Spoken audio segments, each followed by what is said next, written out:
पाठ 15 विजय का अदम्य साहस।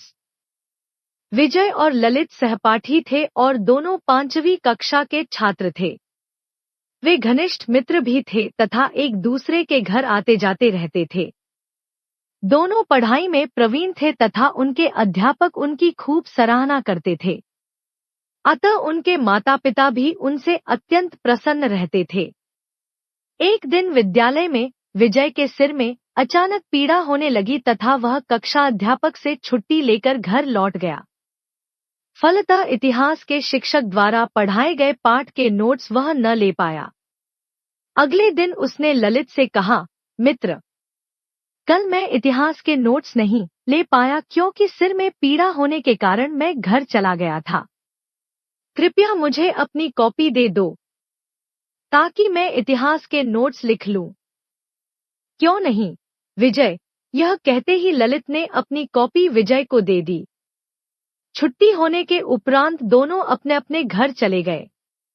घर पहुंचकर विजय ने ललित की कॉपी से देखकर अपनी कॉपी में नोट्स लिख लिए। फिर वह ललित की कॉपी लौटाने हेतु उसके घर की ओर चल पड़ा। अविलंब वह ललित के घर जा पहुंचा तथा दरवाजे की घंटी बजाई। घंटी की आवाज सुनकर ललित ने आकर दरवाजा खोल दिया।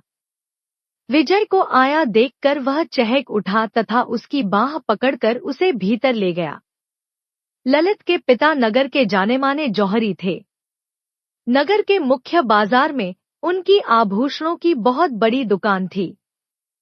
विजय ने भीतर जाते ही ललित के माता तथा पिता को प्रणाम किया तथा उन्होंने उसे आशीर्वाद दिया। ललित की माता ने कहा, विजय बेटा, आप दोनों बातचीत करो, मैं सबके लिए चाय नाश्ता बनाकर लाती हूँ। उस समय घर में एक ताले ठीक करने वाला विद्यमान था।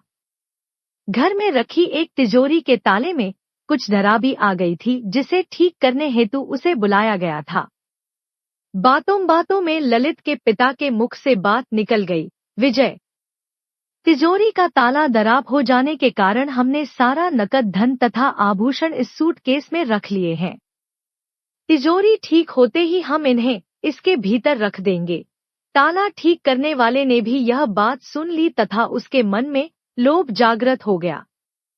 उसने मन ही मन एक योजना बनाई तथा बोला, श्रीमान जी, ताला ठीक होने में समय लगेगा तथा मुझे भूख लगी है।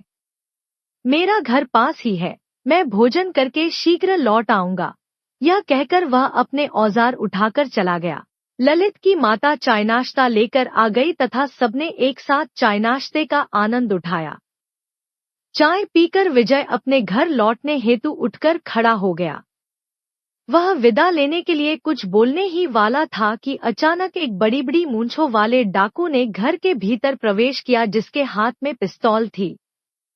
आते ही वह बोला, खबरदार, अपने स्थान से कोई नहीं हिलेगा।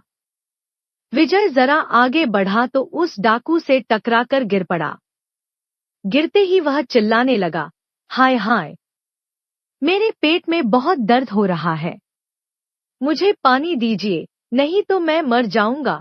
डाकू घबरा गया। उसने सोचा, इसे पानी पिलाने के बहाने रसोई घर में बंद कर देता हूँ, फिर शेष लोगों से निपटूंगा। वह विजय को लेकर रसोई घर की ओर चल पड़ा।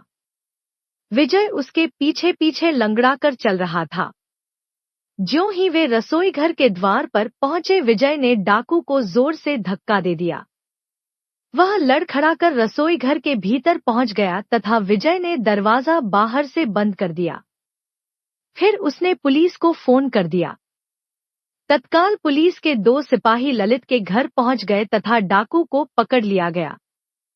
पूछताछ में उसने बताया कि ताला ठीक करने वाले ने ही उसे नकद धन तथा आभूषणों के विषय में जानकारी देकर वहां भेजा था। अतः ताला ठीक करने वाले को भी अविलंब पकड़ लिया गया। पुलिस ने विजय की भूरी भूरी प्रशंसा की तथा अगले दिन प्रत्येक समाचार पत्र के प्रथम पृष्ठ पर विजय के फोटो सहित उसके अदम्य साहस तथा सूझबूझ की खबर छप गई। यही नहीं, उसे उसकी वीरता के लिए पुरस्कार भी